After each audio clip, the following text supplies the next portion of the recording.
Well, thank you for joining us for KBOI 2 News Midday. I'm Brian Moore, and we're going to get right to your top 11 stories at 11 today. Happy Veterans Day. And Americans across the country will honor those who fought for our freedom today. Idaho has 38 Medal of Honor recipients in total. At the Idaho Veterans Home today, they're honoring a few men in particular who hold a special place in their heart. Art Jackson is a Marine. He earned his Medal of Honor back in 1944 during World War II, and he is still with us today. His Medal of Honor citation says he personally neutralized over 50 Japanese soldiers in that battle, and if you talk to him, it was probably more than that. So they're planning on... Jackson retired out of the Boise VA regional office and has remained in the City of Trees ever since. And if you're looking to pay tribute to our service members, past and present, we have a list of Veterans Day ceremonies on our website. And if you are a vet or service member, there's a long list of freebies offered from businesses around the valley. We have all the information in one convenient spot on our website, kboi2.com. Now, two boys walking to middle school today were sent to the hospital after being hit in a crosswalk early this morning. Now, this happened at the corner of Vista Avenue and Targhee Street about 7:15. Boise police say a woman didn't see the boys because of frost on her windshield. Police said she stayed on scene following the crash. Officers said one of the boys was taken to the hospital with broken ribs. The other one had a concussion.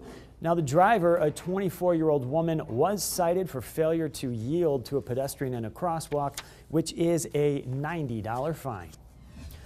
And a woman was taken to the hospital after she rolled her car on Siemens Gulch Road this morning. This happened about 7:15 as well, just north of the Ada County landfill. Boise Fire Battalion Chief Greg Ramey told KBOI 2 News that fire crews had to cut the woman out of her car, and she was taken to the hospital with unknown injuries. She was the only one in the vehicle, no word on a cause. The Adams County Sheriff held a town hall meeting with the community and council. This following the deadly shooting involving two deputies and a rancher. It was a contentious meeting at times. The threats the sheriff and his family have received.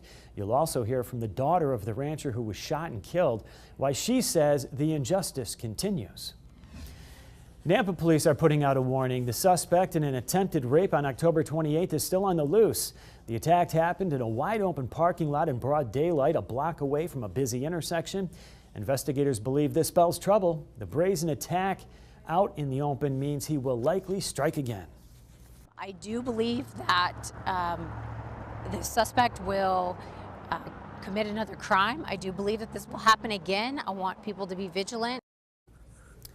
Police are urging folks in the community to remain vigilant until they catch this guy. In the meantime, police are looking for leads on a dark-colored SUV similar to a Toyota 4Runner.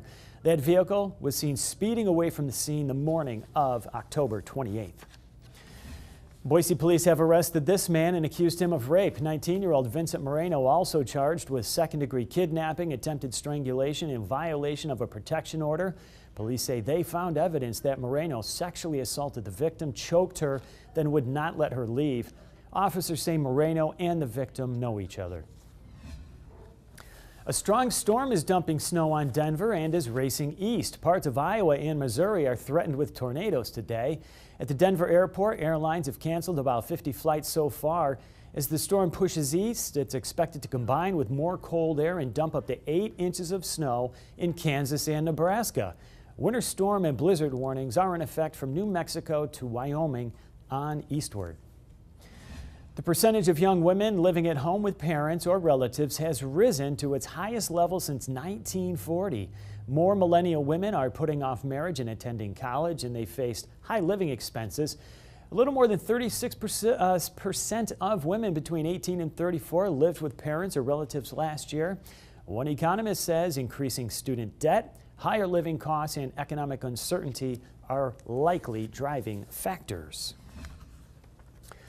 You may have noticed delays on Main Street in Boise. It's reduced to 1 lane crossing over the river. And starting today, Fairview Avenue, just on the other side, will be reduced down to 2 lanes.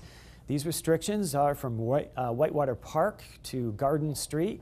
Now, Main Street will be open to 2 lanes in January. The entire project will not be done until next July.